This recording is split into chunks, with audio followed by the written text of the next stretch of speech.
Të nderuar shikues, jeni me Ditarin e orës 9 dhe në minutat në vijim do të ndiqni. Stevo Pendarovski është presidenti i ri i Republikës Maqedonisë së Veriut. Kjo është fitore e të gjithë qytetarëve që pa dallime etnie janë të bashkuar për të ecur përpara. Tha ai, kreu i BDI-s Ali Ahmeti tha se gati 10.000 votat e shqiptarëve shkuan për presidentin e ri.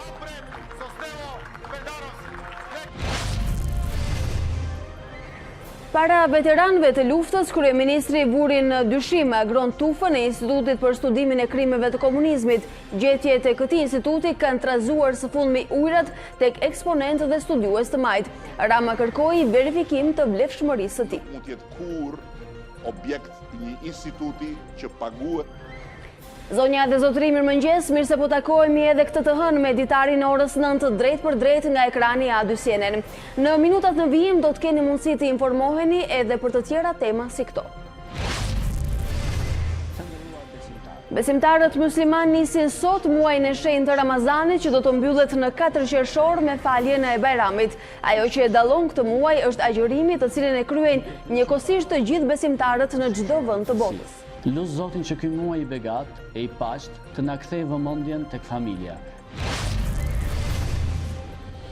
Atalanta nuk heq dorë nga ëndra e Championsit në derbin e shqiptarëve, ishin bergamaskët ata që triumfuan me përmbysje 3-1 përballë Lazios. Edhe një herë portieri Tomas Strakosha u përullet byezimeve të Berishës dhe mbrojtësit Gjim Shiti me këtë të fundit që madje arriti të shënojë.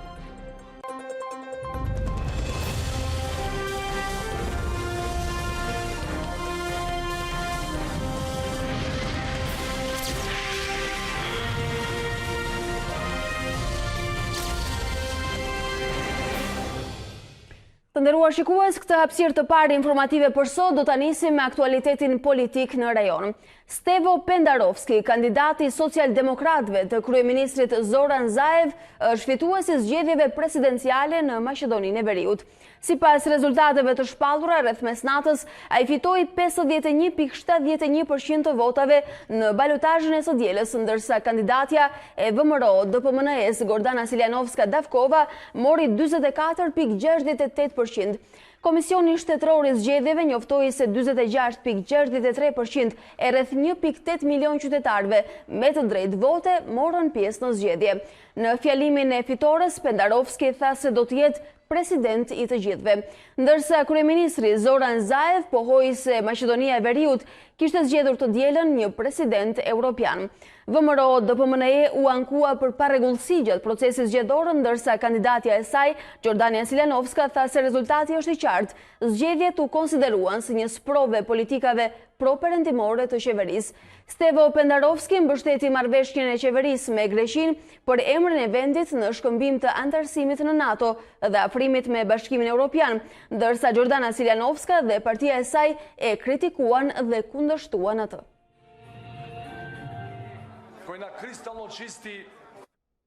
Presidenti i Shqipërisë Ilir Meta ka përshëndetur përmes një postimi në Facebook zgjedhjen e Stevo Pendarovskit si president i Maqedonisë së Veriut.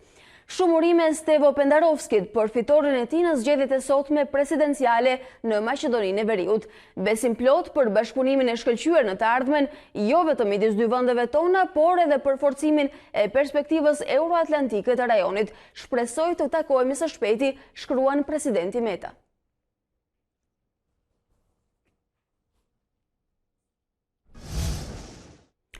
Dje ishte 5 maj dhe politika përkujtoi e ndarë dëshmorët e atdheut. Në ceremonialin zyrtar ishin fillimisht presidenti Meta, kryeministri Rama e përfaqësues të mazhorancës, ato të cilët zhvilluan homazhet në varrezat e dëshmorëve të kombit.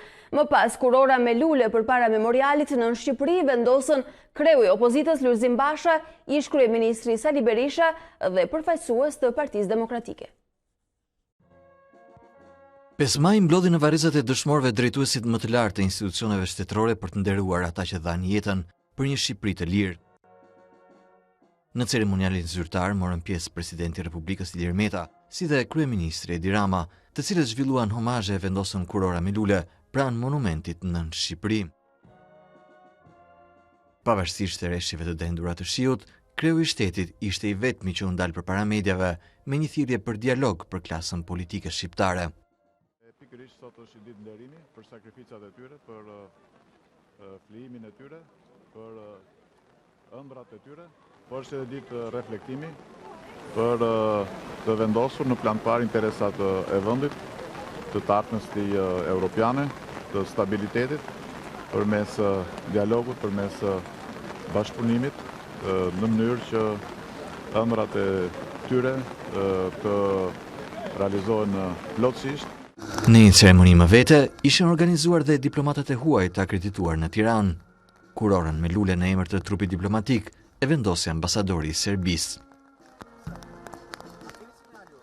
Pasi u larguan dhe ambasadorët, ishte radha e demokratëve. Lulzim Basha e Sali Berisha prin homazhet pranë monumentit në Shqipëri. Kreu i PD-s nderoi dhe 22 intelektualët e përshkatuar nga regjimi komunist, të akuzuar për hedhjen e bombës në ambasadën sovjetike. Së bashku me Berishën, nuk harruan Nazem Hajdarin.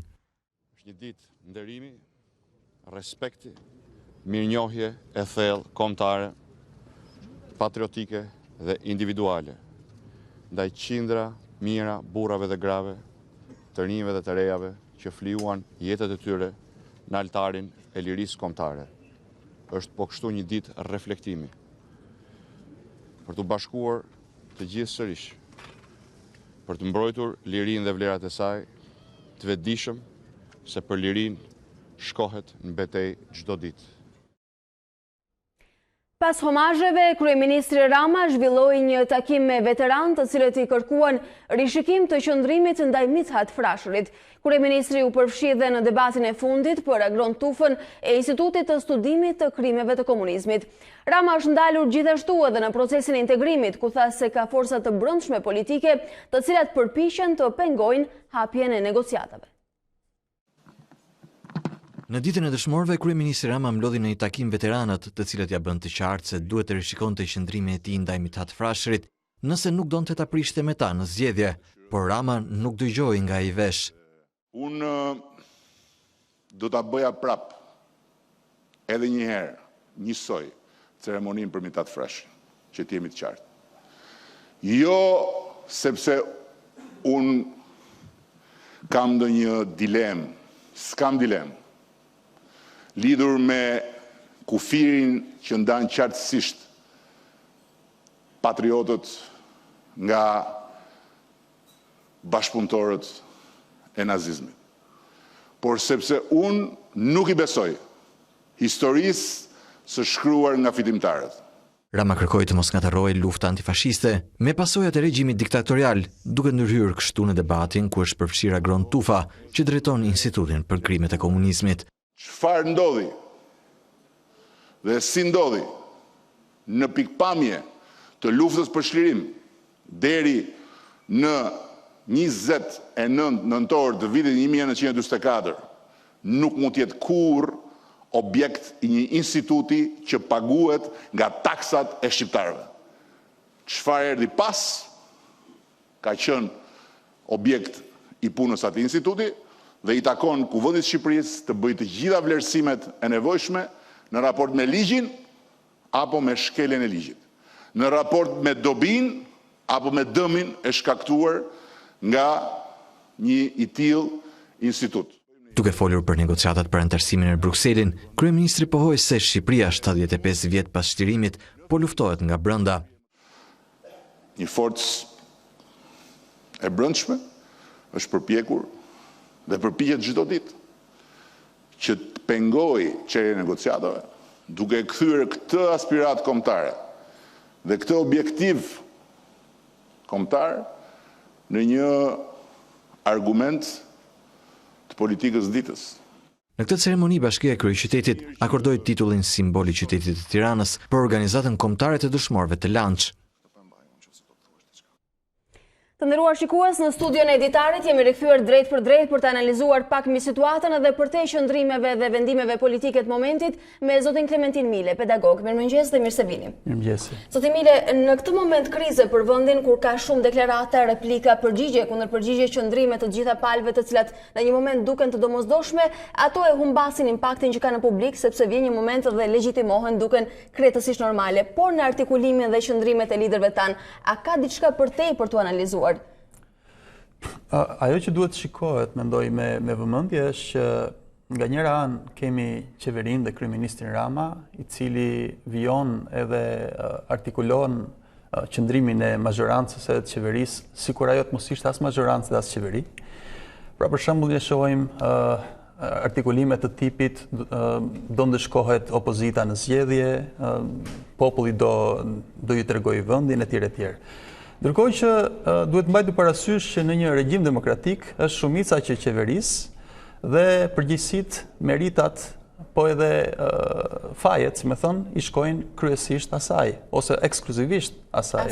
Dhe në këtë sens nuk bën kuptim fare një fjali e tipit veprimet e opozitës do ndëshkohen nga populli etj etj. Nga ana tjetër kemi, pra si thua, ideja që ka një krizë politike që kryeministri po dojtë mos e pranoj, nuk do e pranoj, dhe siç ka bërë deri tani nuk e ka pranuar.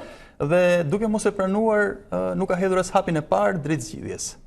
Ajo është një krizë që e ka në prag qeveria, do apo s'do qeveria është përgjegjëse për qeverisjen, për stabilitetin, për aspiratat dhe të mirën publike, mbi të gjitha. Opozita aty është vetëm si thua është në pritje, është një lloj hijeje e qeverisë. E në këtë sens, nëse qeveria gabon, opozita përfiton. Nëse qeveria nuk gabon, opozita s'ka ç'bën, do duhet pres radhën deri kur qeveria të gaboj. Pra në këtë sens duhet të them që kemi një qeveri e cila nuk po merr përgjegjësitë qeverisë dhe nga ana tjetër një opozitë e cila është duke bërë më shumë se sa ç'duhet bëjë një opozitë realisht për të zgjidhur krizën, për shembull është opozita që po propozon tashmë. Po propozon qeveri tranzitore. Po propozon pra formula zgjidhje të krizës politike. Është e detyruar apo kjo është një rrugë, një kanal për të dalën sipërfaqe? Tani, duhet kuptuar që nga njëra anë është edhe opozita vetë, e cila gjendet në një pozitë të vështirë, për shkak se ka bërë një gjest pa precedent në historinë politike të vendit tonë, po edhe të shumë vendeve të botës. Ka lënë mandatet pra e deputetëve dhe duke bërë këtë gjë do duhet ta justifikoj me akte vërtet themelore dhe themeltare për të ardhmen politike të vendit. A ju duket se ky akt në momentet caktuara i ka dhënë pikë shtesë opozitës, sidomos kur flasim në raport me elektoratin e saj? Unë mendoj që po, realisht, mendoj që ai vijimi i asaj procedurës normale parlamentare me ca diskutime realisht gati të kota, pa ndonjë përmbajtje, pa ndonjë ndikim në rezultatin final, ishte një lloj zhgënjimi për elektoratin opozitar. Kishte shumë zëra edhe para se sa të ndodhte pra kjo djegja e mandateve nga ana e opozitës, kishte shumë zëra, madje edhe nga lideri historik Berisha, që bën thirrje për djegjen e mandateve. Ajo ndodhi. Dhe tani kemi një situatë ku opozita gjendet në një trase të panjohur, vëpar, por ama ka fituar cilësi. Veprimi opozitar ka fituar shumë cilësi në kuptimin që tashmë kemi një qëndrim të qartë të opozitës, dihet qartë ku qëndron opozita, dihet qartë çfarë kërkon, dihet qartë pse ka bërë atë që ka bërë. Ndërkohë që nuk e kishim këtë qëndrim më parë, kur opozita ishte në parlament. Në këtë sens, të paktën pjesës të militantëve, të mbështetësve të palëkundër të Partisë Demokratike, po edhe Lëvizjes Socialiste për Integrim natyrisht, pra të gjithë opozitës, kemi, si thua, një qëndrim që i ka reflektuar ato opinionet e tyre për një qëndrim, si thua, të vendosur të këtyre partive të opozitës. Por, sigurisht, kjo nuk mjafton, sepse që opozita të bëhet shumicë, do duhet të artikulohet pak më ndryshe. Edhe si do të ishte kjo më ndryshe, e cila do ta bënte ndoshta vendosmërinë e saj të përkthyer edhe në akte të besueshme, sepse njerëzit besoj u e dini janë skeptik sot për gjitha palët. Kjo edhe për shkak të kaluarës politike dhe rezultateve me të cilat ata jetojnë sot.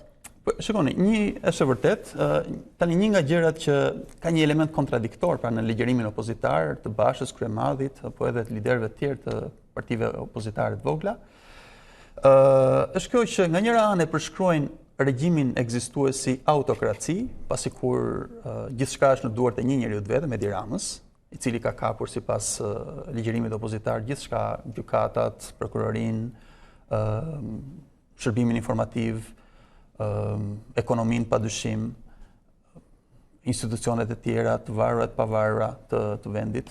Dhe në këtë kuptim duket sikur gjithçka pra është në duart e këtij personi, pra autokraci, është regjim autokratik, dhe nga ana tjetër del si zgjidhje një qeveri tranzitore.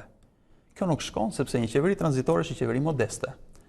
Është një qeveri modeste e cila në fundit do ketë një mandat përkohshëm. Nuk mund të dot që asnjë nga aktorët apo faktorët në vend apo në arenën ndërkombëtare të shikoj e të shpresoj shumë për një qeveri tranzitore. Është një alternativë përkohshme dhe si e tillë propozohet për të shërbyer si një garanci për standardin e ardhshëm. Pikërisht, por nëse ky regjim, siç thot ligjërimi opozitar, është autokratik, qeveria tranzitore nuk e zgjidh dot situatën. Pra nëse vërtet i ka kapur të gjitha Edi Rama, edhe nëse ai ikën për pak muaj se do jetë qeveria tranzitore, pse do duhet besojmë ne që të korruptuarit, pra policët e korruptuar, kriminalët, mos e harroni që partitë e vogla aleatët e opozitës propozojnë qeveri tranzitore për 15 vitet e ardhshme dhe kjo 6 muaj para çdo procesi zgjedhor. Pra nuk është daqë përkohshme si alternativë. Është një garanci e cila do të shërbejë për dekada, më shumë se një dekadë. Mirë, po ne presim që kjo të jetë në qëndrimi unifikuar i opozitës, ende nuk është. Dhe për momentin kemi vetëm qeveria tranzitore, e cila në konceptimin e saj ka përkohshmërinë, ka edhe ndoshta, për shembull ne ende nuk e dim se si do jetë kjo qeveri tranzitore. Nuk na është thënë akoma nga liderët e opozitës. Pra do jetë e përbërë nga teknicien, a do formohet nga politikan, nëse nga politikan të ç'niveli, të ulët apo të lartë. Kryesisht kanë folur për figura jo politike, me kredo dhe integritet. Atëherë, figura jo politike me kredo dhe integritet, sigurisht që mund të ketë, mirë po atyre do mungoj edhe vizioni, edhe legitimiteti për të bërë shumë. Pra për shembull reformat më dha për të cilat ka nevojë vendi nuk mund t'i kryejë dot një qeveri tranzitore për bërë në. Zoti Mile, nëse në këndvështrimin tuaj qeveria tranzitore nuk është një alternativë e cila jep zgjidhje dhe ka produktivitet, çfarë atëherë? Jo, unë po them vetëm këtë gjë. Qeveria tranzitore mund të jetë alternativë e mirë për të bërë çfarë? Zgjedhje. Për të garantuar vetëm zgjedhje jo perfekte.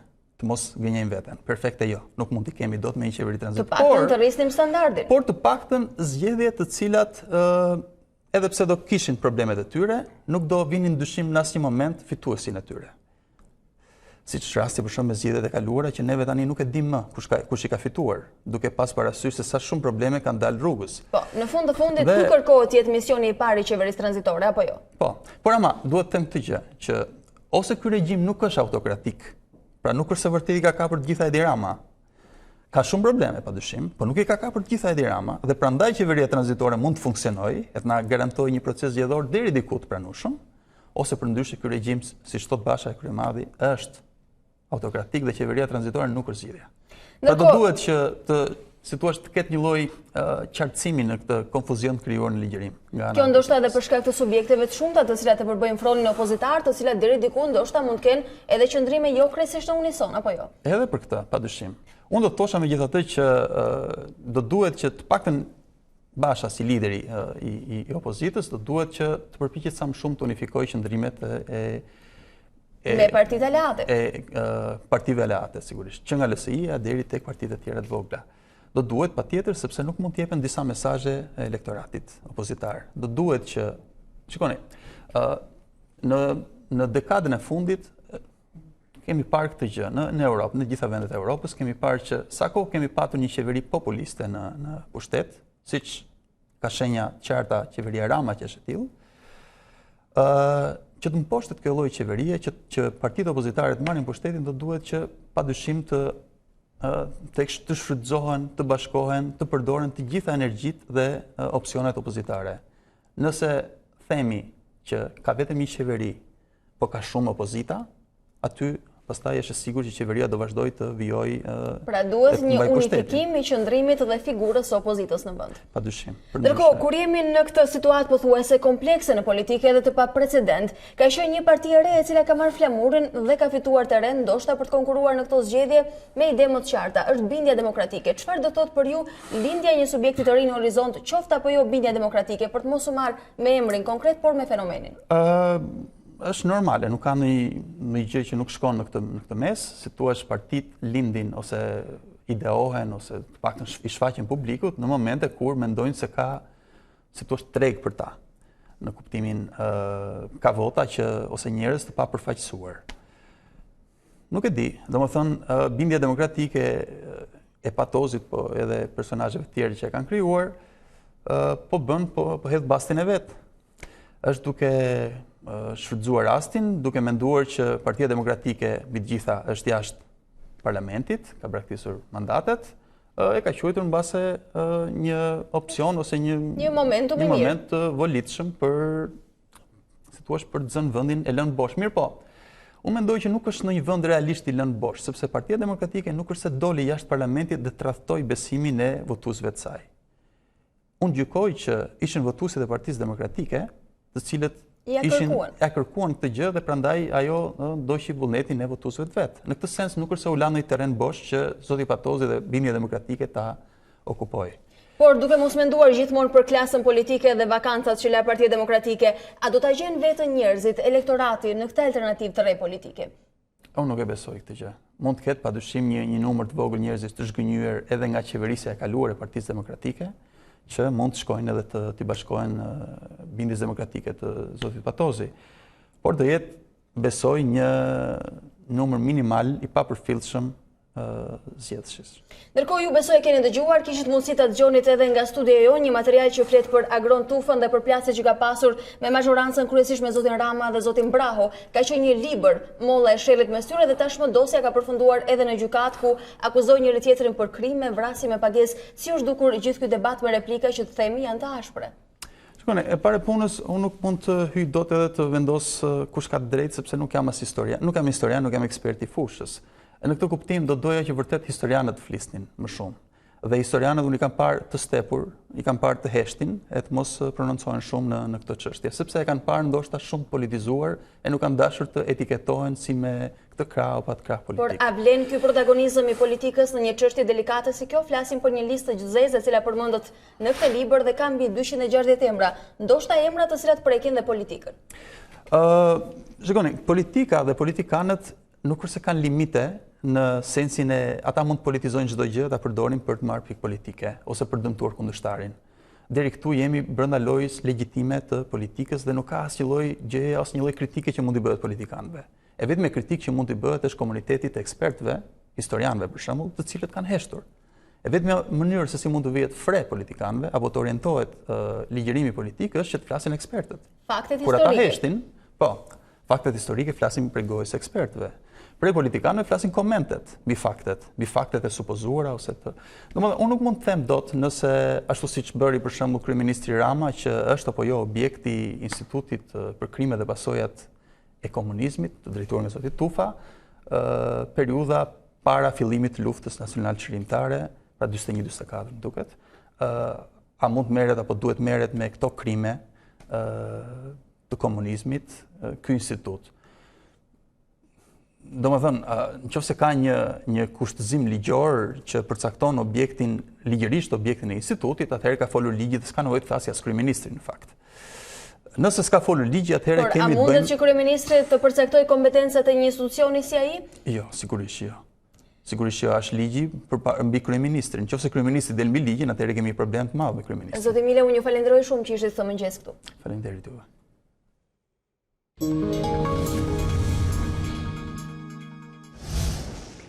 Të nderuar shikues, besimtarët musliman nisin sot muajin e shenjtë të Ramazanit, që do të mbyllet në datë 4 qershor me faljen e Bajramit. Ajo që e dallon këtë muaj është agjërimi, të cilin e kryen njëkohësisht të gjithë besimtarët në çdo vend të botës.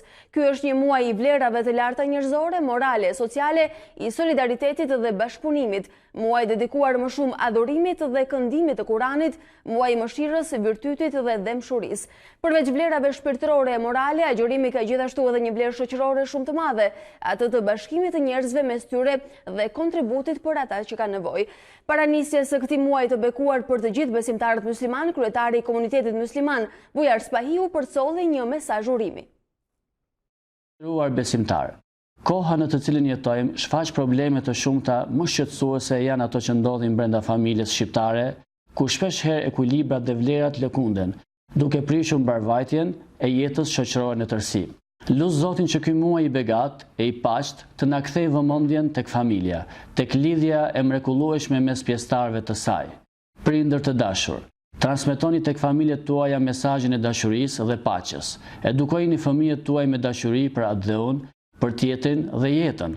Jepuni atyre shpresë, kaloni më shumë kohë me familjen që ta bëni gjithnjë e më të fortë, shtyllën më të rëndësishme të shoqërisë. Të nderuar motra dhe vëllezër, Ramazani është një ftesë hyjnore e përvitshme drejt njohjes së përgjegjësive tona në raport me Zotin e Lartësuar, me veten, familjen, të afërmit dhe shoqërinë. Ne kemi nevojë të pendohemi për gabimet tona dhe kur jemi agjërueshëm është momenti i duhur t'i kërkojmë Zotit falje. Do të rikthehemi me zhvillimet në aktualitet. Sa herë që ka rreshje shiu mbi mesataren, disa prej rrugëve kryesore të qytetit të Vlorës përmbyten plotësisht. Edhe rreshjet e kësaj të dielen nuk i kanë kursyer përmbytjet në qytetin bregdetar. Madje urat kanë pushtuar edhe teatrin Petro Marko. E ndjeki materialin. Rreshjet intensive të rëna gjatë natës dhe orëve të para të mëngjesit të kësaj të diele kanë rikthyer problematikën e përmbytjeve në disa prej rrugëve kryesore në qytetin e Vlorës.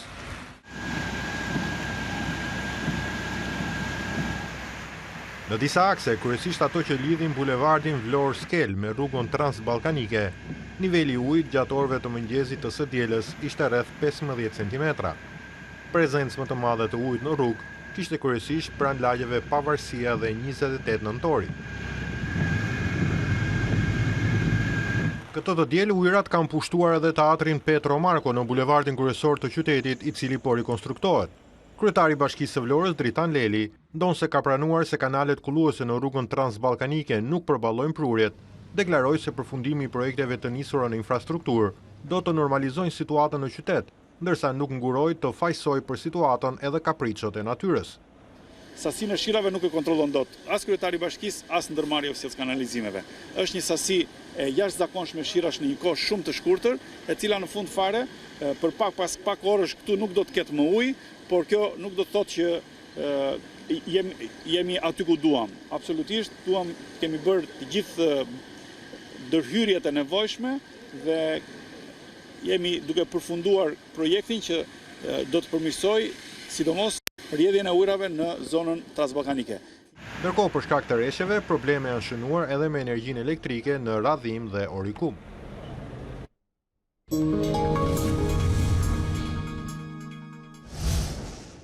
Është hapësira për të njohur dhe me zhvillimet ndërkombëtare. Të paktën 41 persona humbën jetën në bordin e një avioni rus, i cili u mbulua nga flakët teksa ishte në udhëtim. Pamjet filmike të shpërndara në media tregojnë momentin kur avioni, në bordin e të cilit ndodheshin 78 pasagjerë, u detyrua të ulej në mes të rrugës në pistën aeroportuale, teksa digjej nga flakët dhe pasagjerët dolën prej tij nga daljet e emergjencës. Autoritetet ruse tashmë kanë nisur një hetim mbi shkaqjet e flakëve në avionin Sukhoi Superjet 100, ku nuk përjashtohet asnjëherë pjesa që pilotët të kenë kohë të kenë anashkaluar rregullat e sigurisë gjatë këtij fluturimi. Papa Francesku po zhvillon një vizitë 2 ditore në Bullgari me një mesazh për liderët evropian. Ati i shenjtë kërkoi që vendet e Bashkimit Evropian të mos i mbyllin dyert e tyre për emigrantët. Papa Francesku gjendet në Sofia, etapa e parë e udhëtimit të tij apostolik në Bullgari dhe Maqedoninë e Veriut. Ati shenjtë u prit nga kryeministri Bojko Borisov, me të cilin zhvilloi dhe një takim privat në aeroport. Kreu i Vatikanit më pas udhëtoi për në pallatin presidencial, ku dhe u takua me presidentin rumen Radev. Papa Francesku i bëri thirrje liderëve evropian që të adresojnë pabarazit dhe numrin e vogël të lindjeve, që krijojnë një mur akulli mes shteteve të pasura dhe të varfërat në Evropë. Sipas atij të shenjtë, kjo po nxit emigracionin. Ju të cilët e njihni dramën e emigracionit, ju lus që të mos i mbyllni syt, zemrat dhe duart tuaja. Tradita juaj më e mirë është mikpritja e atij që ju troket në derë. Mëtej Papa tha se ndarjet e reja po qjerrin fytyrën e kontinentit 30 vite pas rënjës së komunizmit. Bullgaria, e cila u antarësua në BE në vitin 2007, mbetet shteti më i varfër i Unionit. Mbi 2 milion qytetar janë larguar nga vendi për në shtete me standarde më të mira jetese në perëndim të Evropës. Pas vizitës 2 ditore në Bullgari, Papa Francesku do të zhvendoset në Maqedoninë e Veriut për vizitën e tij të parë në këtë vend. Izraeli dhe militantët në rripin e Gazës intensifikojnë sulmet ndaj njëri tjetrit në shkëmbimin më të ashpër të viteve të fundit.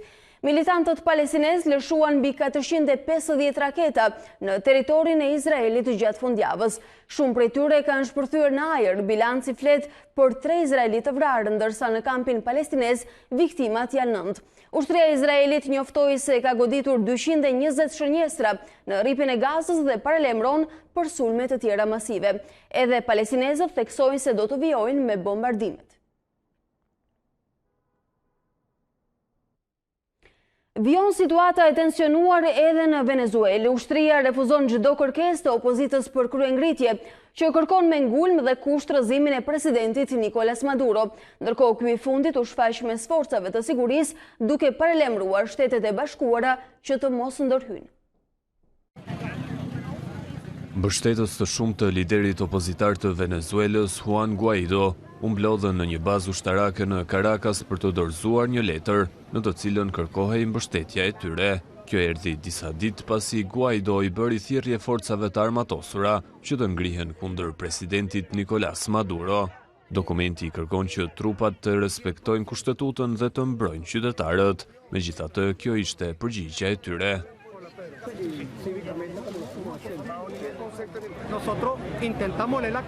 Ne u përpoqëm t'u lexonim atyre letrën në mënyrë që ata të ishin në dijeni se çfarë shkruaj, po ushtria refuzoi. Nuk e mbaj mend nëse ishin kolonel apo ndonjë rang tjetër. Ushtarët e morën letrën dhe e dogjën në një mënyrë shumë të ulët. S'ka problem, ne jemi mësuar me këtë. Kryengritja ushtarake 30 prillit e nxitur nga Guaido dhe aleati i tij Leopoldo López dështoi të arrinte shtysën e duhur, ndërsa forcat e sigurisë besnike të Maduros shpërndan qytetarët që dolën në shesh. Në kundërpërgjigje për veprimet e opozitës, presidenti i Venezuelës u shfaq mes ushtrisë së vendit dhe kërkoi nga ata që të mbrojnë atë dheun. Duhet të jeni gati për të mbrojtur atë dheun me armë në duart tuaja nëse një ditë perandoria amerikane guxon të prejkë në territorin ton, në këtë tokë të shenjtë që është liruar nga gjenerata heroike e Simón Bolívar. Que fue libertado por una generación heroica de Simón Bolívar. Shohim dhe të rejat nga sporti.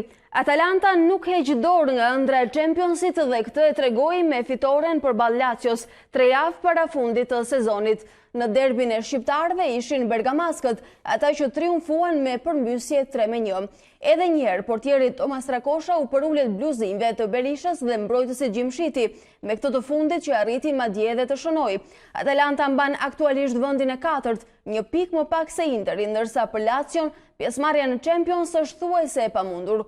Në takimet e tjera, spikati barazimi 3-3 i Sampdorias kundër Parmës. Napoli përmbysi Kaljanin me shifra 2-1 i ndihmuar edhe nga teknologjia VAR.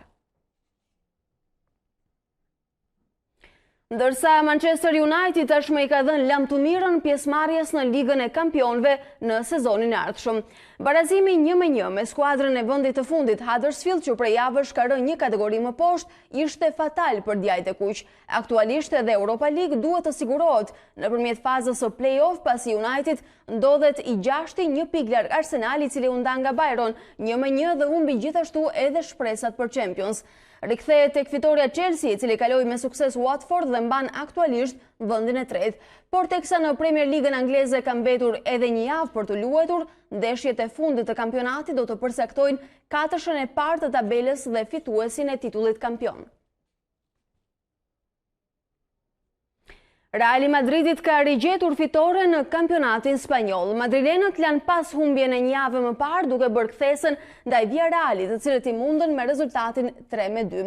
Sulmuesi Mariano realizoi dopjet, ndërsa shënoi edhe talenti i ri, mbrojtësi Vallejo. Konfirmohet ndërkohë krisja me Zidane dhe sulmuesit Bale, me këtë të fundit që nuk ishte as pjesë e listës së të thirrurve për takimin ndaj Villarreal. Getafe ndërkohë është surpriza më e madhe, deksa me fitoren 2-0 përbalë Gironës, ruan vendin e 4 dhe është vetëm një fitore larg futjes në Ligën e Kampionëve. Nga ana tjetër, në Bundesligën gjermane, dilema e vetme është se cilat do të jenë skuadrat të cilat do të marrin pjesë në Kupat e Europës në sezonin që vjen. Teksa llogaritë e mbijetesës janë të mbyllura dhe titulli është sërish pranë kampionëve të Bayern, lufta për një vend, sidomos në Champions, do të jetë e ashpër deri në fund. Leverkusen shkatroi 6-1 Frankfurtin e vendit të 4 dhe tashmë skuadrat ndajnë të njëjtën kuotë pikësh. Pas tyre Gladbach Hoffen i ndajnë një diferencë prej vetëm 3 pikësh, kur kanë mbetur edhe 2 javë për të luajtur. Teuta në basketbol për meshkuj ka hedhur hapin e parë drejt titullit kampion. Ndursa këtë mposhtë në finalin e parë derbi, Goga Basket në shifrat e ngushta 88-84. Salla e lojrave me dorë Dimitraj Goga ishte mbushur përtej kapaciteteve me sportdashësit e shumë që dhuruan një atmosferë të jashtëzakonshme për gjatë ndeshjes. Kevin Aleni Goga Basket ishte pikëshënuesi më i mirë i takimit me 29 pikë, ndjekur nga Hysena Golli i Teutës me 20 pikë dhe amerikane Wilson me 18 pikë.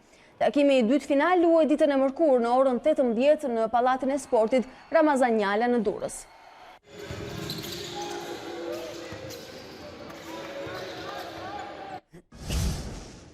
Parashikimi i motit mbetet i një rëndësie të lartë çdo fillim jave, edhe këtë të hënë është Tanja Porja, meteorologja jonë, e cila na thot se çfarë na pret në orët dhe ditët në vijim. Mirëmëngjes Tanja dhe mirë se vjen.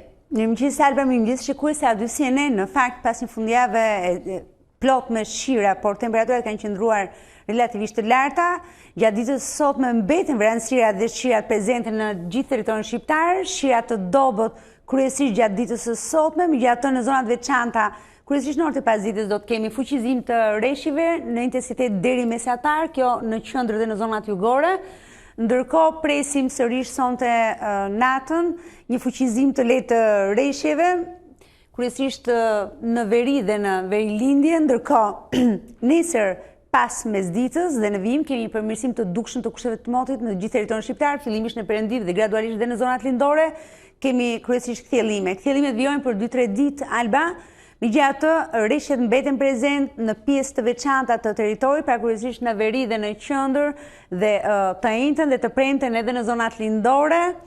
Kjo javë që sapo ka nisur do të jetë e freskët dhe kryesisht e kthjellët, që do të jenë më pak prezente se java që lan pas. Megjithatë, me një parashikim të përgjithshëm 15 ditë i parë i majit, qëndron parashikimi për këtë 15 ditësh, i cili thotë që do të jetë një 2 javësh i freskët dhe me prezencë të shpesh të reshjeve në territor. Sonte ka patur mbrëm reshje të pakta dëbore, priten dhe sonte gjatë natës më të dukshme në ekstremin verior dhe në verilindje të territorit, pasi dëbora ka qenë shumë prezente, jo vetëm në zonën e Alpeve, por edhe në zonat të ndryshme të Ballkanit.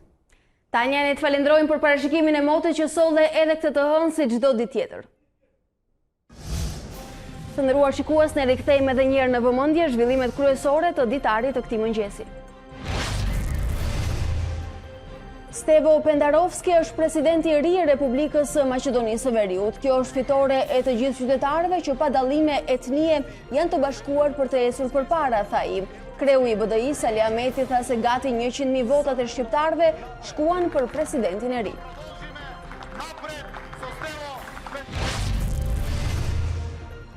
Para veteranëve të luftës, kryeministri vuri në dyshim agron tufën e Institutit për Studimin e Krimeve të Komunizmit. Gjetjet e këtij instituti kanë trazuar së fundmi ujra tek eksponent dhe studiues të majt. Rama kërkoi verifikim të vlefshmërisë së tij. Nuk mund të jetë kurrë. Besimtarët musliman nisin sot muajin e shenjtë të Ramazanit që do të mbyllet në 4 qershor me faljen e Bajramit. Ajo që e dallon këtë muaj është agjërimi, të cilin e kryen njëkohësisht të gjithë besimtarët në çdo vend të botës. Shoqëror në tërësi. Lut Zotin që ky muaj i begat e i paqt të na kthejë vëmendjen tek familja. Atalanta nuk heq dorë nga ëndra e Championsit në derbin e shqiptarëve, ishin bergamaskët ata që triumfuan me përmbysje 3-1 përballë Lazios. Edhe një herë portieri Tomas Strakosha u përulet bluzinëve të Berishës dhe mbrojtësit gjimshitin me këtë të fundit që madje arriti të shënojë. Zonja dhe zotri, kjo ishte gjithçka e përgatitur për Ditari në orës 9. Unë ju falenderoj për vëmendjen, bashkëndahemi këtu dhe ju vijoni qëndroni me ne.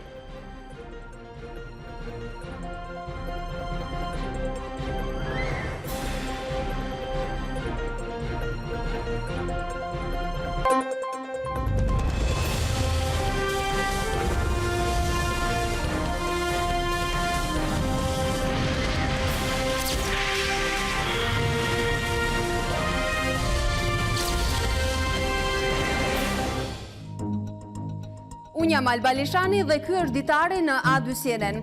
Për të parë të gjitha videot e Ditarit, klikoni subscribe.